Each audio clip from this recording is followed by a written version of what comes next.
S so ವೀಕ್ಷಕರೇ, welcome back to another video. ಇವತ್ತಿನ Bigg Boss ಸಂಚಿಕೆ ಹೇಗಿತ್ತು ಅಂತಂದ್ರೆ, ಕೆಲವೊಬ್ರು ಅವ್ರು ಏನೇ ಆಟ ಆಡಿದ್ರು ಕೂಡ ನಡೆಯುತ್ತೆ ಅಂತ ಅಂದ್ಬಿಟ್ಟು ಮೈಂಡಲ್ಲಿ ಫಿಕ್ಸ್ ಆಗಿದೆ. ನಿನ್ನೆ ಅಷ್ಟೇ ಕಿಚ್ಚನ ಪಂಚಾಯಿತಿ ಆಗಿದೆ. ಇಲ್ಲಿ ಕೆಲವೊಬ್ಬರಿಗೆ ಈ ಒಂದು ವಿಚಾರ ಗೊತ್ತಿರುತ್ತೆ. ಇವತ್ತು ನಾವು ಏನೊಂದು ಎಪಿಸೋಡ್ ನೋಡಿದ್ವಿ, ಇದು ಭಾನುವಾರ ನಡೆದಿರೋ ಎಪಿಸೋಡ್. ಅಂದ್ರೆ ಕಿಚ್ಚನ ಪಂಚಾಯಿತಿ ಮುಗ್ದಿದ ತಕ್ಷಣನೇ ಇಲ್ಲಿ ಆಗಿರೋದನ್ನ ಇಲ್ಲಿ ತೋರಿಸಿರೋದು. ಸದ್ಯ ಇವತ್ತೇನು ನಡೆದಿದೆ ಅದು ನಮಗೆ ನಾಳೆ ಗೊತ್ತಾಗುತ್ತೆ.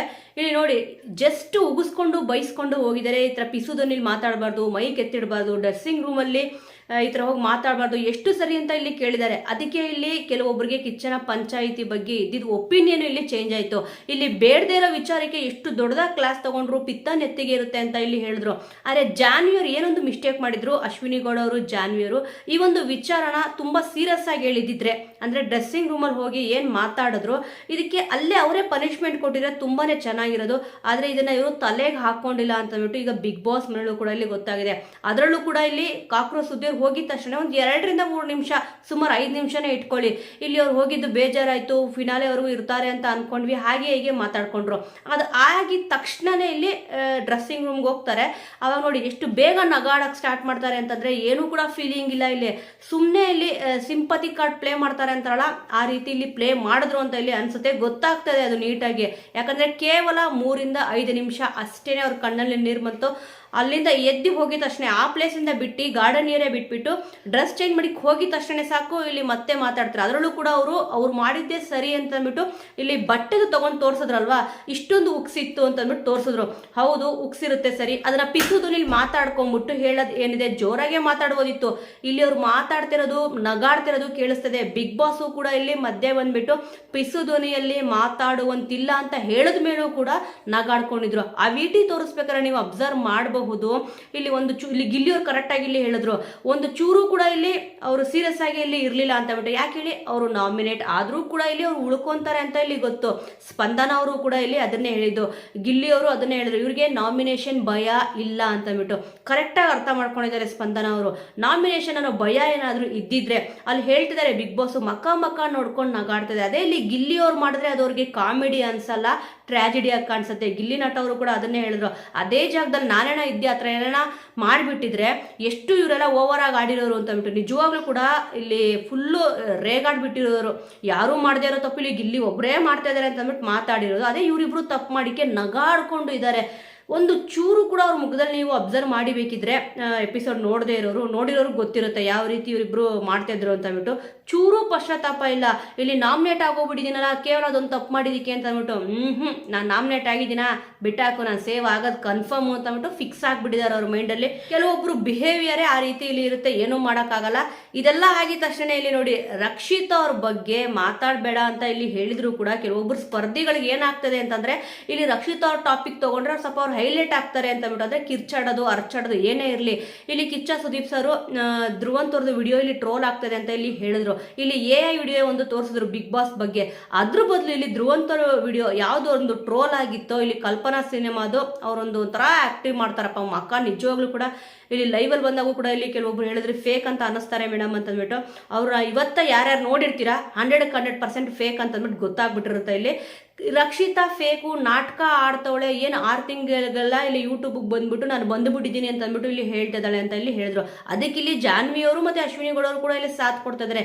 ಯಾರು ಎಷ್ಟನ್ನ ಇಲ್ಲಿ ಮಾತಾಡಲಿ, ಇವ್ರು ಗುರಿ ಹತ್ತಿರೋ ಧ್ರುವಂತವ್ರು ಏನು ಅಂತಂದ್ರೆ, ನಾನು 6 ತಿಂಗಳಿಗೇನೆ ಇಲ್ಲಿ ಬಂದು, ಅದು ನನ್ನ ಒಂದು ತಾಕತ್ತು ಅಂತ ಇಲ್ಲಿ ಹೇಳಿದ್ರು. ಅಂದ್ರೆ ಯೂಟ್ಯೂಬಲ್ಲಿ 6 ತಿಂಗಳು, ಕೇವಲ 6 ತಿಂಗಳಾಗಿದೆ ಅವ್ರು ಸ್ಟಾರ್ಟ್ ಮಾಡಿ ಬಿಗ್ ಬಾಸ್ ಮನೆಗೆ ಬಂದಿದ್ದೀನಿ, ಅದು ನನ್ನ ತಾಕತ್ತು ಅಂತ ಅಂದ್ಬಿಟ್ಟು ಇಲ್ಲಿ ಹೇಳಿದ್ರು. ತಪ್ಪೇನಿದೆ, ಅವ್ರ ತಾಕತ್ತೇನಿದೆ ಅವ್ರು ಹೇಳ್ಕೊಂಡಿದ್ದಾರೆ. ಇಲ್ಲಿ ಧ್ರುವಂತವ್ರ ತಾಕತ್ತೇನಿದೆ ಅಲ್ಲಿ ಹೇಳಿಲ್ಲ. ಇಲ್ಲಿ ಕಿಚ್ಚ ಸುದೀಪ್ ಸರ್ ಎದುರುಗಡೆ, ಇಲ್ಲಿ ರಕ್ಷಿತಾ ಅವರು ಕಿಚ್ಚ ಸುದೀಪ್ ಸರ್ ಎದುರುಗಡೆನೆ ಇಲ್ಲಿ ಹೇಳಿದ್ದು ಏನಕ್ಕೆ ಬೇಜಾರಾಯ್ತು ಅಂತ ಅಂದ್ಬಿಟ್ಟು ಅಲ್ಲಿ ಏನು ಕೂಡ ಬಾಯಿ ಬಿಚ್ಚಲಿಲ್ಲ. ಆದ್ರೆ ಇಲ್ಲಿ ಮಾತಾಡ್ಬೇಕಾದ್ರೆ ಹಿಂದೊಂದು ಮುಂದೊಂದು ಅಂತಾರಲ್ಲ, ಈ ರೀತಿಯಾಗಿ ಇಲ್ಲಿ ಮಾತಾಡಿದ್ದಾರೆ. ಆದರೆ ನೋಡಿ, ಇಲ್ಲಿ ಕಿಚ್ಚನ ಪಂಚಾಯಿತಿಯಲ್ಲಿ ಒಂದು ವೇಳೆ ಈ ಒಂದು ವಿಚಾರ ಮತ್ತೆ ಇಲ್ಲಿ ಕಿಚ್ಚ ಸುದೀಪ್ ಅವ್ರು ಕೇಳಿದ್ರೆ, ಹೌದಾ ಸರ್ ನಾನು ಹಂಗೆ ಮಾತಾಡಿದ್ನ ಅಂತ ಅಂದ್ಬಿಟ್ಟು ಸ್ವಲ್ಪ ಡ್ರಾಮಾಗಳನ್ನ ಸ್ಟಾರ್ಟ್ ಮಾಡ್ಕೊಂಡ್ಬಿಡ್ತಾರೆ. ಏನೇ ಆದರೂ ಕೂಡ ಇಲ್ಲಿ ಧ್ರುವಂತವರು ಇಲ್ಲಿ ರಕ್ಷಿತಾ ಅವ್ರನ್ನ ಟಾರ್ಗೆಟ್ ಮಾಡ್ಕೊಂಡ್ಬಿಟ್ಟಿದ್ದಾರೆ. ಹೇಗಾದ್ರೂ ಕೂಡ ಇಲ್ಲಿ ಮನೆಯಿಂದ ಈಚೆ ಕಳಿಸ್ಬಿಡೋಣ ಅಂತ ಅಂದ್ಬಿಟ್ಟು. ಅದರಲ್ಲೂ ಕೂಡ ಇಲ್ಲಿ ಏನು ಹೇಳ್ತಾರೆ ಅಂತಂದ್ರೆ, ಮತ್ತೆ ಜಾನ್ವಿಯವರು ಮತ್ತೆ ಅಶ್ವಿನಿ ಗೌಡ ಹತ್ರನೇ ಈ ವಿಚಾರನ ಮಾತಾಡೋದು.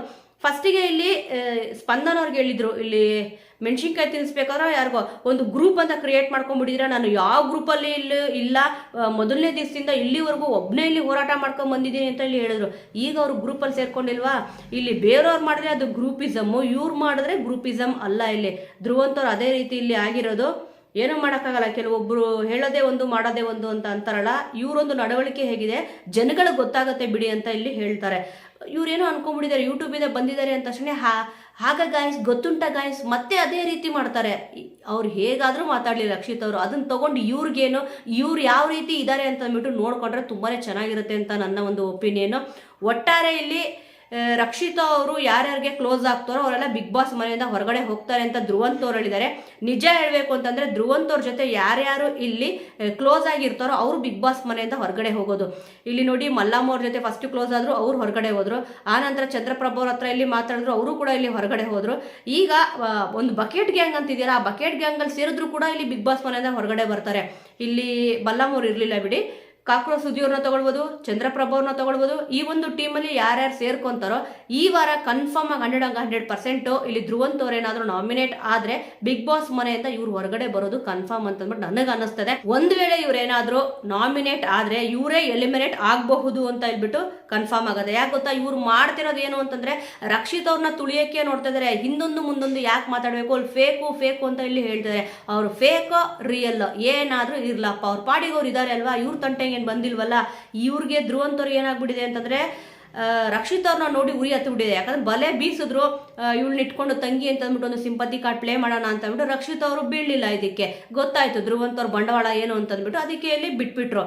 ಇವಾಗ ಆ ಬಲೆಗೆ ಬೀಳಲಿಲ್ಲ ಅಂತಂದ್ಬಿಟ್ಟು ಇಲ್ದಿರೋ ಆಪಾದನೆಗಳನ್ನೆಲ್ಲ ಇಲ್ಲಿ ಧ್ರುವಂತ್ ಅವರು ರಕ್ಷಿತ್ ಅವ್ರ ಮೇಲೆ ಹೊರಿಸ್ತಿದ್ದಾರೆ. ಇದೆಲ್ಲಕ್ಕಿಂತ ಇಲ್ಲಿ ತುಂಬಾನೇ ಬೇಜಾಗಿರೋದು ಏನಪ್ಪಾ ಅಂತಂದ್ರೆ, ಇಲ್ಲಿ ಕಾವ್ಯ ಅವರು ಗಿಲ್ಲಿಯವರು ಯಾಕೋ ಪದೇ ಇಲ್ಲಿ ಜಗಳ ಆಡ್ಕೊಂತ ಇದ್ದಾರೆ. ಇಲ್ಲಿ ಸಣ್ಣ ಪುಟ್ಟ ವಿಚಾರ ಅಂತಾರಲ್ಲ, ಸಣ್ಣ ಪುಟ್ಟ ವಿಚಾರಕ್ಕೆ ಇಲ್ಲಿ ಜಗಳ ಆಗ್ತದೆ. ಇಬ್ರು ಬಾಯಲ್ಲೂ ನೀವು ಇಲ್ಲಿ ಕೇಳಿರ್ಬೋದು, ಇದು ಲಾಸ್ಟು ನಾನು ನಿನ್ನ ಹತ್ರ ಮಾತಾಡಲ್ಲ ಅಂತ ಇಲ್ಲಿ ಕಾವ್ಯ ಅವರು ಕೂಡ ಇಲ್ಲಿ ಸಾರಿ ಕೇಳ್ಕೊಂಡು ಹೋದ್ರು. ಇಲ್ಲಿ ಗಿಲ್ಲಿ ನಟ ಅವರು ಕೂಡ ಇಲ್ಲಿ ಹೇಳಿದ್ರು, ಇನ್ ಮುಂದೆ ನಾನು ನಿನ್ನ ಮಾತಾಡ್ಸಲ್ಲ ಅಂತಂದ್ಬಿಟ್ಟು ಇಲ್ಲಿ ಹೇಳಿದ್ದಾರೆ. ಸತ್ಯವಾಗ್ಲೂ ಲೈಫಲ್ಲೇ ಮಾತಾಡ್ಸಲ್ಲ ಅಂತ ಹೇಳಿದ್ರು, ಶಪಥ ಕೂಡ ಇಲ್ಲಿ ಮಾಡಿದ್ದಾರೆ. ಗಿಲ್ಲಿ ಅವರು ಕಿಚ್ಚನ ಪಂಚಾಯತಲ್ಲೂ ಕೂಡ ಐ ಲವ್ ಯು ಡಿಯರ್ ಕಾವ್ಯ ಅಂತ ಅಂದ್ಬಿಟ್ಟು ಇಲ್ಲಿ ಹೇಳಿದ್ರು. ಸುಮಾರು 2 ರಿಂದ 3 ಸತಿ ಈ ಒಂದು ವರ್ಡ್ನ ಕಾವ್ಯ ಅವ್ರಿಗೆ ಹೇಳಿದ್ದಾರೆ. ಆದರೆ ಕಾವ್ಯ ಅವರು ಅಣ್ಣ ಅಂತ ಹೇಳ್ತಾ ಇದ್ದಾರೆ. ಮತ್ತೆ ಇಲ್ಲಿ ರಾಖಿ ಕೂಡ ಇಲ್ಲಿ ಕಟ್ತಾ ಇದ್ದಾರೆ. ಮತ್ತೆ ಇಲ್ಲಿ ಹಾಡು ಕೂಡ ಹಾಡಿದ್ರು, ಯಾವುದೋ ಒಂದು ಹಾಡು ಹೇಳಿದ್ರಪ್ಪ, ಅಣ್ಣ ಅನ್ನೋ ಒಂದು ಟೈಪಲ್ಲೇ ಬರುತ್ತೆ. ಅದಕ್ಕೆ ಸಾರಿ ಕೇಳು ಅಂತ ಅಂದ್ಬಿಟ್ಟು ಇಲ್ಲಿ ಹೇಳಿದ್ರು. ಅದಕ್ಕೆ ಇಲ್ಲಿ ಸಾರಿ ಕೇಳಿದ್ರೆ ಲೈಫಲ್ಲಿ ಮಾತಾಡ್ಸಲ್ಲ ಅಂತ ಇಲ್ಲಿ ಹೇಳಿದ್ರು. ಆದ್ರೂ ಕೂಡ ಇಲ್ಲಿ ಗಿಲ್ಲಿ ನಟ ಅವರು ಸಾರಿ ಕೇಳಿಸ್ಕೊಂತಾರೆ ಸಣ್ಣ ಪುಟ್ಟ ವಿಚಾರಕ್ಕೆ. ಫಸ್ಟ್ ಇಲ್ಲಿ ಗಿಲ್ಲಿ ಅವ್ರದ್ದೇ ತಪ್ಪಾಗಿದ್ದು. ಇಲ್ಲಿ ನಾರ್ಮಲ್ ಆಗಿ ಇಲ್ಲಿ ಮಾತಾಡ್ತಾ ಇದ್ರು ಗಿಲ್ಲಿ ನಟ ಅವರು, ನಿನ್ನ ನೋಡಿದ್ರೆ ನನಗೆ ವಾಮಿಟ್ ಬಂದಂಗೆ ಆಗುತ್ತೆ, ವಾಕರಿಕೆ ಬಂದಂಗೆ ಆಗುತ್ತೆ ಅಂತ ಅಂದ್ಬಿಟ್ಟು ಇಲ್ಲಿ ಗಿಲ್ಲಿ ನಟರು ಫೇಸ್ ವಾಶ್ ಮಾಡ್ಬೇಕಾದ್ರೆ ಇಲ್ಲಿ ಹೇಳ್ತಾರೆ. ಅದಕ್ಕೋಸ್ಕರನೇ ಕಾವ್ಯ ಅವ್ರಿಗೂ ಕೂಡ ಇಲ್ಲಿ ಬೇಜಾರಾಗುತ್ತೆ. ಅದಕ್ಕೋಸ್ಕರನೇ ಇಬ್ರು ಕೂಡ ಜಗಳ ಆಡ್ಕೊಂಡು ಇವಾಗ ಇಬ್ರು ಕೂಡ ಶಬ್ದ ಮಾಡ್ಬಿಟ್ಟಿದ್ದಾರೆ. ಸತ್ಯವಾಗ್ಲೂ ನನ್ನ ಜೊತೆ ಲೈಫಲ್ಲಿ ಮಾತಾಡ್ಸಲ್ಲ ಅಂತ ಇಲ್ಲಿ ಗಿಲ್ಲಿಯವರು ಹೇಳಿದ್ದಾರೆ. ಇವಾಗ ಕಾವ್ಯ ಅವರು ಹೇಳ್ಬಿಟ್ಟಿದ್ದಾರೆ.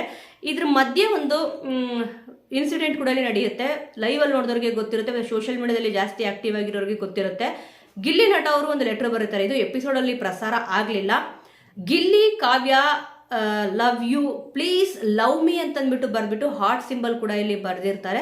ಸ್ವಲ್ಪ ಇದು ನೋಡೋಕ್ಕೆ ತಮಾಷೆ ಇದೆ. ಬಟ್ ಇದನ್ನ ಒಂದು ಏನಕ್ಕೆ ಸೀನ್ ಕಟ್ ಮಾಡಿದ್ರೆ ಗೊತ್ತಿಲ್ಲ. ಏನಕ್ಕೆ ಅಂದರೆ ಇಬ್ರಿಗೂ ಕೂಡ ಜಗಳ ಆಗಿದೆ. ಬಟ್ ಇದನ್ನ ತೋರಿಸಿದ್ರೆ ಚೆನ್ನಾಗಿರಲ್ಲ ಅಂತಂದ್ಬಿಟ್ಟು ಕಟ್ ಮಾಡಿದ್ರಣ ಗೊತ್ತಿಲ್ಲ. ನಾನು ಲೈವಲ್ಲಿ ಕೂಡ ಇಲ್ಲಿ ಹೇಳಿದೆ, ಇದನ್ನು ತೋರಿಸಿದ್ರು ಬಟ್ ಎಪಿಸೋಡಲ್ಲಿ ಪ್ರಸಾರ ಮಾಡ್ತಾರೋ ಇಲ್ವಾ ಗೊತ್ತಿಲ್ಲ ಅಂತಂದ್ಬಿಟ್ಟು. ಯಾಕಂದರೆ ಸ್ವಲ್ಪ ಡ್ಯಾಮೇಜ್ ಆಗುತ್ತೆ. ಇಲ್ಲಿ ಕಂಟೆಂಟ್ಗೋಸ್ಕರ ಮಾಡಿದ್ರು ಅಥವಾ ಸೀರಿಯಸ್ ಆಗಿ ಬರೆದ್ರು ಅಂತಂದ್ಬಿಟ್ಟು ಗಿಲ್ಲಿ ನಟ ಅವ್ರಿಗೆ ಇಲ್ಲಿ ಗೊತ್ತಿರುತ್ತೆ. ಈ ಒಂದು ವಿಚಾರನ ಯಾರು ಕೂಡ ಕೇಳೋಕ್ಕಾಗಲ್ಲ, ಪಂಚಾಯತಿಲೂ ಕೇಳೋಕ್ಕಾಗಲ್ಲ, ಎಲ್ಲೂ ಕೇಳೋಕ್ಕಾಗಲ್ಲ. ಗಿಲ್ಲಿಯವರು ಏನು ಹೇಳಕ್ಕೆ ಹೋಗ್ತಿದಾರೋ ಇಲ್ಲಿ ಕಾವ್ಯ ಅವ್ರಿಗೆ ಏನು ಅರ್ಥ ಆಗ್ತಿದೆ ಗೊತ್ತಿಲ್ಲ. ಬಟ್ ಆದರೆ ಇಲ್ಲಿ ಕಾವ್ಯ ಲವ್ ಮೀ ಪ್ಲೀಸ್ ಅಂತ ಇಲ್ಲಿ ಬರ್ದಿದ್ದಾರೆ, ಹಾರ್ಟ್ ಸಿಂಬಲ್ ಎಲ್ಲ ಬರ್ದಿದ್ದಾರೆ ಅಂತಂದರೆ ಪ್ರಪೋಸ್ ಮಾಡ್ತಾ ಇದ್ದಾರೆ ಅಂತ ಇಲ್ಲಿ ಗೊತ್ತಾಗ್ತದೆ. ಪಂಚಾಯತಿಲೂ ಕೂಡ ಇಲ್ಲಿ ಹೇಳಿದ್ರು ಲವ್ ಯು ಡಿಯರ್ ಕಾವ್ಯ ಅಂತಂದ್ಬಿಟ್ಟು. ಸದ್ಯ ಏನೇ ಜಗಳ ಇರಲಿ ಏನೇ ಇದ್ರೂ ಕೂಡ ಇವರಿಬ್ಬರು ಪೇರ್ ಅಂತೂ ನೋಡೋಕ್ಕಂತೂ ಇಲ್ಲಿ ತುಂಬಾ ಚೆನ್ನಾಗಿದೆ. ವೀಕ್ಷಕರೇ, ಈ ವಿಚಾರದ ಬಗ್ಗೆ ನಿಮಗೆ ಏನನ್ಸುತ್ತೆ? ಇಲ್ಲಿ ಗಿಲ್ಲಿಯವರು ಸೀರಿಯಸ್ ಆಗಿ love you Kavya please love me ಅಂತ ಬರದ್ರ, ಇಲ್ಲ ಅಂತಂದರೆ ಕಂಟೆಂಟ್ಗೋಸ್ಕರ ಈ ರೀತಿ ಮಾಡಿದ್ರ ಅನ್ನೋದ್ರ ಬಗ್ಗೆ ನಿಮ್ಮ ಒಂದು ಒಪಿನಿಯನ್ ಏನಿದೆ ಅನ್ನೋದನ್ನ ಮಿಸ್ ಮಾಡದೆ ಕಮೆಂಟಲ್ಲಿ ತಿಳಿಸಿ. ಮತ್ತು ಇದೆಲ್ಲ ನೋಡಿ, ಇವತ್ತ ಒಂದು ಚಟುವಟಿಕೆ ಕೂಡ ಇಲ್ಲಿ ಹೇಳಿದ್ರು ಮೈಗಳ್ತನ ಅಂತಂದ್ಬಿಟ್ಟು. ಗಿಲ್ಲಿಯವ್ರಿಗೆ ಗುಲಾಮ ಅಂತಂದ್ಬಿಟ್ಟು ಯಾಕೆ ಕೊಟ್ಟರೋ ಗೊತ್ತಿಲ್ಲ. ಇಲ್ಲಿ ಮೈಗಳ್ತನ ಮಾಡೋದು ಅಂತಂದ್ಬಿಟ್ಟು ಮೈಗಳ್ಳತನ ಅಂತಂದ್ಬಿಟ್ಟು ಬರೆದ್ಬಿಟ್ಟು ಹಾಕೋದಿತ್ತು. ಬಟ್ ಗುಲಾಮ ಅಂತಂದ್ಬಿಟ್ಟು ಯಾಕೆ ಹೇಳಿದ್ರು? ಈ ವರ್ಡ್ ಬದಲು ಬೇರೆ ಯಾವುದಾದ್ರೂ ವರ್ಡ್ ಇದ್ದಿದ್ರೆ ಚೆನ್ನಾಗಿರೋದು ಅಂತ ನನಗನ್ನಿಸ್ತು. ಯಾಕಂದರೆ ಕೇಳೋಕ್ಕೂ ಕೂಡ ಸ್ವಲ್ಪ ಬೇಜಾರಾಗುತ್ತೆ, ಗುಲಾಮ ಅಂತಂದ್ಬಿಟ್ಟು. ಅಶ್ವಿನಿ ಗೌಡ ಅವರು ಕೂಡ ನೀವು ನೋಡಬೇಕು, ಐ ಆಮ್ ಸಾರಿ ಅಂತಂದ್ಬಿಟ್ಟು ಇಲ್ಲಿ ಅದೇ ಜಾಸ್ತಿ ಯಾರು ರೂಲ್ಸ್ ಬ್ರೇಕ್ ಮಾಡ್ತಾರೆ ಅಂತಂದ್ಬಿಟ್ಟು ಹೇಳಿದಾಗ ಇಲ್ಲಿ ಕೇಳಕ್ಕೆ ಹೋದಾಗ ಕೂಡ ನೀನು ಗುಲಾಮ, ನನಗಿಂತ ಫಸ್ಟು ಇಲ್ಲಿ ನೀನು ಬೋರ್ಡ್ ತೊಗೊಂಡಿರೋದು, ನಿನಗೆ ಹೇಳಿರೋದು ಎಲ್ಲರೂ ಕೂಡ ಅಂತ ಇಲ್ಲಿ ಹೇಳಿದ್ರು. ಸ್ವಲ್ಪ ಇಲ್ಲಿ ಅಬ್ಸರ್ವ್ ಮಾಡಬೇಕಾದ್ರೆ ಇವಾಗ ಮೈಗಳ್ತನ ಮಾಡೋದು ಇಲ್ಲಿ ಅಶ್ವಿನಿ ಗೌಡ ಅವರು ಕೂಡ ಇಲ್ಲಿ ಮಾಡ್ತಾರೆ. ಇದನ್ನೇ ಇಲ್ಲಿ ಸೂರಜ್ ಅವರು ಮತ್ತು ಇಲ್ಲಿ ಸ್ಪಂದನ ಅವರು ಕೂಡ ಇಲ್ಲಿ ಡಿಸ್ಕಷನ್ ಮಾಡ್ತಾರೆ. ಇಲ್ಲಿ ಏನಾಯ್ತು ಅಂತಂದ್ರೆ ಫಸ್ಟಿಗೆ ಯಾರು ಬಂದು ಯಾರ ಹೆಸರು ತಗೊಂತಾರೋ ಎಲ್ರಿಗೂ ಕೂಡ ಕಣ್ಣಕ್ಕೆ ಕಾಣ್ತಿರೋದು ಗಿಲ್ಲಿ ನಟ ಅವರು ಒಬ್ಬರೇ. ಯಾಕಂದ್ರೆ ಅವ್ರ ಎಲ್ಲಾ ವಿಚಾರಗಳನ್ನು ಕೂಡ ತಮಾಷೆಗೆ ತಗೊಂತಿದ್ದಾರೆ. ಅದಕ್ಕೆ ಸ್ವಲ್ಪ ಇಲ್ಲಿ ಅವರಿಗೆ ಮೈನಸ್ ಆಗ್ತದೆ ಈ ಒಂದು ವಿಚಾರ. ಸ್ವಲ್ಪ ಸೀರಿಯಸ್ ಆಗಿ ಇಲ್ಲಿ ಗೇಮ್ನ ಆಡಿದ್ರೆ ತುಂಬಾನೇ ಚೆನ್ನಾಗಿರುತ್ತೆ. ಎಲ್ಲಾ ವಿಚಾರಗಳನ್ನು ಕೂಡ ಇಲ್ಲಿ ತಮಾಷೆಗೆ ತಗೋಬಾರ್ದು, ಯಾಕಂದ್ರೆ ತಮಾಷೆ ಒಂದ್ ದಿವಸ ಅಮಾಸೆ ಆಗೇ ಆಗುತ್ತೆ. ಎಕ್ಸಾಂಪಲ್ ತಗೊಳ್ಳೋದಾದ್ರೆ ಇಲ್ಲಿ ಗಿಲ್ಲಿ ನಟ ಅವರು ಕಾಮಿಡಿಯಾಗಿ ಇಲ್ಲಿ ಹೇಳಿದ್ರು, ಕಾವ್ಯ ನಿನ್ನ ನೋಡಿದ್ರೆ ನನಗೆ ವಾಮಿನ್ ಬಂದಂಗೆ ಆಗ್ತಿದೆ, ಹೋಗೋ ಕಡೆ ಅಂದ್ಬಿಟ್ಟು ಯಾಕಂತ ಅಂದಿದ್ದು. ಆದ್ರೆ ಇದು ತಮಾಷೆಗೆ ಅಮಾಸೆ ಆಯ್ತಲ್ವಾ, ಇಬ್ರು ಬಾಯಲ್ಲೂ ಕೂಡ ಇಲ್ಲಿ ಕೊನೆವರೆಗೂ ಮಾತಾಡಲ್ಲ ಮತ್ತೆ ಮಾತಾಡ್ಸ್ಬೇಡ ಅಂತ ಕೂಡ ಇಬ್ರು ಬಾಯಲ್ಲೂ ಬಂತಲ್ವ. ಅದಕ್ಕೆ ಸ್ವಲ್ಪ ಸೀರಿಯಸ್ ಆಗಿದ್ರೆ ಕೆಲವೊಂದು ವಿಚಾರಗಳಲ್ಲಿ ತುಂಬಾನೇ ಚೆನ್ನಾಗಿರುತ್ತೆ. ಇಲ್ಲಿ ಅಶ್ವಿನಿ ಅವರಂತೂ ಸಿಕ್ಕಾಪಟ್ಟೆ ಓವರಾಗಿ ಮಾತಾಡಿದ್ರು ಇಲ್ಲಿ ಯಾಕಂತಂದ್ರೆ ನೀವು ನೋಡಬಹುದು ಗುಲಾಮ ಅಂತಂದ್ಬಿಟ್ಟು ಎಲ್ಲರೂ ಕೂಡ ಇಲ್ಲಿ ಕೆಲಸ ಮಾಡಿಸ್ಕೊಂಡ್ರು. ಇಲ್ಲಿ ಜಾನ್ವಿ ಅವರು ಇಬ್ರು ಕೂಡ ಕುತ್ಕೊಂಡಾಗ ಕಾಲ್ ಮೇಲೆ ಕಾಲ್ ಹಾಕೊಂಡಿರ್ತಾರೆ. ಅವಾಗ ಇಲ್ಲಿ ಗಿಲ್ಲಿ ನಟ ಅವ್ರು ಕೂಡ ಇಲ್ಲಿ ಬರ್ತಾರೆ. ಅವರು ಕೂಡ ಕಾಲ್ ಮೇಲೆ ಕಾಲ್ ಹಾಕೊಂಡಿದ್ರಲ್ವಾ, ಗಿಲ್ಲಿ ಬಂದ ಅಂತಂದ್ಬಿಟ್ಟು ಅವ್ರು ಚಿಕ್ಕೋರು ಇರ್ಲಿ ದೊಡ್ಡೋರು ಇರ್ಲಿ, ಯಾಕಂದ್ರೆ ಅದೊಂದು ರಿಯಾಲಿಟಿ ಶೋ ನಾನು ಹೇಳ್ತಿರೋದು. ಇಲ್ಲಿ ಗಿಲ್ಲಿಯವ್ರು ಬಂದಿದ ತಕ್ಷಣ ಕಾಲ್ ತೆಗೆದು ಒರೆಸ್ಕೊಳ್ಳೋದಿತ್ತು ಅವ್ರ ಬಟ್ಟೆಯಲ್ಲಿ ಬೇಕಂತಂದ್ಬಿಟ್ಟು ಇಲ್ಲಿ ಕರೆಯೋದು. ಅವರು ಕೂಡ ಸ್ಟಾರ್ಟ್ ಮಾಡಿದ್ದೆ ಇಲ್ಲಿ ಫಸ್ಟ್ ಅಶ್ವಿನಿ ಗೌಡವರು, ಆ ನಂತರ ಇಲ್ಲಿ ಅದನ್ನ ಮುಂದುವರ್ಸ್ಕೊಂಡು ಹೋಗಿದ್ದು ಗಿಲ್ಲಿ ನಟ ಅವರು. ಕೆಲವೊಬ್ಬರಿಗೆ ಗಿಲ್ಲಿಯವ್ರು ಮಾಡಿದ್ದು ತಪ್ಪು ಅಂತ ಅನ್ಸುತ್ತೆ. ಇಲ್ಲಿ ಅಶ್ವಿನಿ ಗೌಡರು ಸ್ಟಾರ್ಟ್ ಮಾಡಿದಕ್ಕೇನೆ ಇಲ್ಲಿ ಗಿಲ್ಲಿ ನಟ ಅವರು ಕೂಡ ಇಲ್ಲಿ ಸ್ಟಾರ್ಟ್ ಮಾಡಿದ್ದು. ಮೇನ್ ಆಗಿ ಒಂದು ಅಶ್ವಿನಿ ಗೌಡ ಅವ್ರ ತಲೆಯಲ್ಲಿ ಜಾನ್ವಿ ಅವ್ರ ತಲೆಯಲ್ಲಿ ಏನೊಂದು ತುಂಬಿಕೊಂಡಿದೆ ಅಂತಂದ್ರೆ ನಾನು ಏನೇ ಮಾಡಿದ್ರು ಕೂಡ ಇಲ್ಲಿ ನಡೆಯುತ್ತೆ ಅನ್ನೋದು ಅಶ್ವಿನಿ ಅವ್ರ ತಲೆಯಲ್ಲಿ ಮತ್ತೆ ಜಾನ್ವಿ ಅವ್ರ ತಲೆಯಲ್ಲಿ ತುಂಬಾನೇ ತುಂಬಿಕೊಂಡಿದೆ. ಸ್ವಲ್ಪ ಇದು ಅವ್ರ ತಲೆಯಿಂದ ಹೋದ್ರೆ ಚೆನ್ನಾಗಿರುತ್ತೆ. ಆಟದ ತರ ಆಡಬೇಕು, ಆದ್ರೆ ಇಲ್ಲಿ ಇವ್ರು ಏನೋ ಮಾಡಕ್ ಹೋಗಿ ಕೊನೆಗೆ ಅವ್ರ ಕುತ್ತಿಗೆ ಬಂದಿರುತ್ತೆ. ಆದ್ರೆ ಅವರ ವಿಚಾರಕ್ಕೆ ಯಾರು ಅವ್ರ ಬುಡಕ್ಕೆ ಯಾರು ಕೂಡ ಇಲ್ಲಿ ಹೋಗ್ತಲ್ಲ. ಬಿಗ್ ಬಾಸ್ ಮನೆಯಲ್ಲಿ ಇರೋರು ಗಿಲ್ಲಿ ಅವ್ರು ಹೇಳ್ತಿರೋದು ಕರೆಕ್ಟ್ ಆಗಿ ಇದೆ, ಸ್ವಲ್ಪ ಸೀರಿಯಸ್ ಆಗಿ ಆಡಿ ಅಂತ ಕೂಡ ಇಲ್ಲಿ ಹೇಳಿದ್ರೆ ಅದರಲ್ಲೂ ಕೂಡ ಕೈ ಮುಗಿದು ಹೇಳ್ತಾರೆ, ಬಿಗ್ ಬಾಸ್ ಒಂದ್ ವೇಳೆ ನಿಮ್ಗೇನಾದ್ರೂ ಇದಿತ್ತು ಅಂತಂದ್ರೆ ಇವ್ರನ್ನ ಎಲಿಮಿನೇಟ್ ಮಾಡೇ ಕಳಿಸ್ಬಿಡಿ ಅಂತ ಅಂದ್ಬಿಟ್ಟು ಇಲ್ಲಿ ಹೇಳ್ತಾರೆ. ಯಾಕಂದ್ರೆ ನಾಮಿನೇಟ್ ಆದ್ರೂ ಕೂಡ ಅವ್ರು ಸೀರಿಯಸ್ನೆಸ್ ತಗೊಳ್ಳಲ್ಲ, ಎಲಿಮಿನೇಟ್ ಆದ್ರೆ ಸೀರಿಯಸ್ ಆಗೇ ಆಗ್ತಾರೆ. ಯಾಕಂತಂದ್ರೆ ಅವಾಗ ಇಲ್ಲಿ ಅವ್ರ ಕಣ್ಣಲ್ಲಿ ನೀರು ಬರುತ್ತೆ. ಇಲ್ಲ ಅಂತಂದ್ರೆ ನಾನು ಸೇವ್ ಆಗೇ ಆಗ್ತೀನಿ ಅನ್ನೋ ಒಂದು ಅಹಂ ಅಂತೂ ಇಲ್ಲಿ ಇಬ್ಬರಿಗೂ ಕೂಡ ಇಲ್ಲಿ ಇದೆ, ಅದು ಎದ್ದು ಕೂಡ ಕಾಣ್ತಾ ಇದೆ. ಧ್ರುವಂತವ್ರು ಇಲ್ಲಿ ಇನ್ನೊಂದು ವರ್ಡ್ ಹೇಳ್ತಾರೆ ರಕ್ಷಿತ್ ಅವ್ರಿಗೆ. ಇಲ್ಲಿ ರಕ್ಷಿತ್ ಅವರು ಮಾಡೋರು ಕುತ್ಕೊಂಡು ಮಾತಾಡ್ತಾ ಇರ್ತಾರೆ. ಇದನ್ನ ನೋಡ್ಬಿಟ್ಟು ಇಲ್ಲಿ ಹೇಳ್ತಾರೆ, ರಕ್ಷಿತ್ ಅವ್ರ ಜೊತೆ ಯಾರೇ ಕ್ಲೋಸ್ ಆಗಿದ್ರು ಕೂಡ ಇಲ್ಲಿ ಮನೆಗೆ ಹೋಗ್ತಿದಾರಲ್ವಾ, ನೆಕ್ಸ್ಟ್ ಇಲ್ಲಿ ಮಾಡು ಮನೆಗೆ ಹೋಗ್ಬೋದು. ಒಂದು ಜಗತ್ ಕಿಲಾಡಿ ಕುತ್ಕೊಂಡು ಏನು ಕಲ್ಮಶ ಇಲ್ದಿರೋ ಮನುಷ್ಯನ ಹತ್ರ ಮಾತಾಡ್ತಾ ಇದ್ದಾರೆ ಅಂತ ಇಲ್ಲಿ ಹೇಳಿದ್ರು. ನೋಡಿ ಎಂತ ಟೈಟಲ್, ಬಿಡಿ ಒಳ್ಳೇದೇ ಆಯ್ತು, ಜಗತ್ ಕಿಲಾಡಿ ಅಂತಾನೆ ಅನ್ಕೊಳ್ಳೋಣ. ಆ ಒಂದು ಕಿಲಾಡಿತನ ಧ್ರುವಂತವ್ರಲ್ಲಿದ್ರೆ ಅವರು ಕೂಡ ತೋರಿಸ್ಲಿ, ಬಿಗ್ ಬಾಸ್ ಮನೆಯಲ್ಲಿ ಅವ್ರೊಂದು ತಾಕತ್ತೇನಿದೆ ಅಂತ ತೋರಿಸ್ಲಿ. ಅವ್ರು ಬರೀ ಮಾಡ್ತಿರೋದೇನು ಅಂತಂದ್ರೆ ಮಾತಾಡ್ತಿರೋದು ಒಂದೇ, ಆದ್ರೆ ಬೇಡದೇ ಇರೋ ಮಾತಾಡ್ತಾ ಇದಾರೆ, ಬೇಡದೇ ಇರೋ ಕಂಟೆಂಟ್ ಕೊಡಕ್ ಹೋಗ್ತಾ ಇದಾರೆ. ಇಲ್ಲಿ ಸ್ಪೇಸ್ ಕೊಡಲ್ಲ ಹಾಗೆ ಹೀಗೆ ಅಂತ ಅಂದ್ಬಿಟ್ಟು ಮಾತಾಡಿದ್ರು. ಸ್ಪೇಸ್ ಕೊಟ್ಟಾಗ ಏನ್ ಮಾಡಿದ್ರು, ಮಾತಾಡಿ ಇಲ್ಲಿ ಅಂತ ಅಂದ್ಬಿಟ್ಟು ಹೇಳಿದಾಗ ವಿಟಿ ತೋರಿಸ್ತಾರೆ, ಮಾತಾಡಿದ್ರೆ ಸಾಕು ಅಂತ ಮಕಾನ್ ಮೇಲ್ ಮಾಡ್ಕೊಂಡ್ಬಿಟ್ಟು ಇಲ್ಲಿ ಹೇಳ್ತಾರೆ. ಫಸ್ಟ್ ಆಫ್ ಆಲ್ ಅವ್ರು ಮಾತಾಡಿದ ತಪ್ಪು ಅಂತ ಗೊತ್ತಿದ್ರು ಕೂಡ ಒಂದು ಕಂಟೆಂಟ್ ಕೊಡಕ್ ಹೋಗ್ತಿದಾರಲ್ಲ, ಕಂಟೆಂಟ್ ಅಲ್ಲಿ ಸೋಲ್ತಿದ್ದಾರೆ. ಅಟ್ಲೀಸ್ಟ್ ಇಲ್ಲಿ ರಕ್ಷಿತ್ ಅವರು 6 ತಿಂಗಳು ಯೂಟ್ಯೂಬ್ ಒಂದು ಏನು ಹೇಳಿದ್ರು ಆ ಒಂದು ವಿಚಾರ ಸಿಕ್ಕಾಪಟ್ಟೆ ಇಲ್ಲಿ ಉರಿ ಹತ್ತಿದೆ. ಅಶ್ವಿನಿ ಗೌಡವ್ರಿಗೂ ಹತ್ತಿದೆ, ಇಲ್ಲಿ ಧ್ರುವಂತವ್ರಿಗೂ ಇದ್ದಿದ್ದು ಹತ್ತಿದೆ. ಅಣ್ಣ ಅಂತ ಅಂದ್ಬಿಟ್ಟು ಇವ್ರಿಗೆ ಅನ್ನೋದೇ ಇಲ್ಲ, ನಾನು ಅಣ್ಣ ಆಗಿ ಯೋಗ್ಯತೆನೇ ಇಲ್ಲ ಅಂತ ಇಲ್ಲಿ ಹೇಳಿದ್ರು, ಸರಿಯಾಗಿ ಕೊಟ್ರು. ಆದ್ರೆ ಜಗತ್ ಕಿಲಾಡಿ ಅಂತ ಅಂದ್ಬಿಟ್ಟು ಇಲ್ಲಿ ಹೇಳ್ತಾ ಇದಾರೆ. ನೋಡೋಣ ಯಾರ್ಯಾರು ಜಗತ್ ಕಿಲಾಡಿ ತುಂಬಾ ಚೆನ್ನಾಗಿ ಬಿಗ್ ಬಾಸ್ ಮನೆಯಲ್ಲಿ ಜಾಸ್ತಿ ದಿವಸ ಇರ್ತಾರೆ ಅಂತ ಅಂದ್ಬಿಟ್ಟು ಟಾರ್ಗೆಟ್ ಅಂತೂ ಮಾಡಿರೋದು ಗೊತ್ತಾಗ್ತದೆ ರಕ್ಷಿತ್ ಅವ್ರನ್ನ. ಸೊ ವೀಕ್ಷಕರ, ಇವತ್ತಿನ ಎಪಿಸೋಡ್ ನೋಡಿದಾಗ ಕೆಲವೊಬ್ರು ಸಿಕ್ಕಾಪಟ್ಟೆ ದೌಲತ್ತಲ್ಲಿ ಮೆರೀತಿದ್ದಾರೆ. ಆದ್ರೆ ಇದನ್ನ ಗಿಲ್ಲಿ ನಟ ಅವ್ರಿಗೆ ಹೇಳಿದ್ರು, ಹಿಂಗೆ ದೌಲತ್ತು ಜಾಸ್ತಿ ಇದೆ ಮತ್ತೆ ಇಲ್ಲಿ ದುರಹಂಕಾರ ಕೂಡ ಇಲ್ಲಿ ಇದೆ, ನನ್ನ ಹತ್ರ ಇಟ್ಕೋಬೇಡ, ನಿನ್ನ ವ್ಯಕ್ತಿತ್ವ ಏನು ಅಂತ ಅಂದ್ಬಿಟ್ಟು ಇಲ್ಲಿ ಜನಗಳು ನೋಡ್ತಾ ಇರ್ತಾರೆ ಅಂತ ಅಂದ್ಬಿಟ್ಟು ಅಶ್ವಿನಿ ಗೌಡ ಅವರು ಇದನ್ನು ಕೂಡ ತಿಳ್ಕೋಬೇಕು. ಅವರ ಒಂದು ವ್ಯಕ್ತಿತ್ವ ಏನು, ಅವರ ಒಂದು ಏನು ಕಂಟೆಂಟ್ ಕೊಡ್ತಾ ಇದ್ದಾರೆ, ಯಾವ ಕಂಟೆಂಟ್ ಅಲ್ಲಿ ಸೋಲ್ತಾ ಇದ್ದಾರೆ ಅಂತ ಅಂದ್ಬಿಟ್ಟು ಎಲ್ಲರೂ ಕೂಡ ಇಲ್ಲಿ ಜನತೆಗಳೇ ಇಲ್ಲಿ ನೋಡ್ತಾ ಇದ್ದಾರೆ, ಯಾರ ವ್ಯಕ್ತಿತ್ವ ಏನು ಅಂತ ಅಂದ್ಬಿಟ್ಟು ಕೂಡ ಇಲ್ಲಿ ತಿಳ್ಕೊಂಡಿದ್ದಾರೆ. ಸದ್ಯ ಬೇರೆಯವ್ರ ವ್ಯಕ್ತಿತ್ವ ಹೇಗಿದೆ ಅಂತ ಹೇಳೋಕ್ಕೂ ಮುಂಚೆ ಅವ್ರ ವ್ಯಕ್ತಿತ್ವ ಹೇಗಿದೆ ಅಂತ ಅಂದ್ಬಿಟ್ಟು ತಿಳ್ಕೊಂಡ್ರೆ ತುಂಬಾನೇ ಒಳ್ಳೇದಿರುತ್ತೆ. ಈಗ ಬಿಗ್ ಬಾಸ್ ಮನೆಯಲ್ಲಿ ಬೇಡದಿರೋ ಕಂಟೆಂಟ್ ನ ಹುಡುಕೋದು ಬಿಟ್ಬಿಟ್ಟು ಒಂದು ಬೇಕಾಗಿರೋ ಕಂಟೆಂಟ್ ನ ಕೊಟ್ರೆ ತುಂಬಾನೇ ಚೆನ್ನಾಗಿರುತ್ತೆ. ಸೊ ವೀಕ್ಷಕರೇ, ಇವತ್ತಿನ ಎಪಿಸೋಡ್ ಬಗ್ಗೆ ನಿಮ್ಗೆ ಏನ್ ಅನ್ನಿಸ್ತು ಅನ್ನೋದನ್ನ ಮಿಸ್ ಮಾಡದೆ ಕಮೆಂಟ್ ಮೂಲಕ ತಿಳಿಸಿ. ಮುಂದಿನ ವಿಡಿಯೋದೊಂದಿಗೆ ಮತ್ತೆ ಸಿಗೋಣ.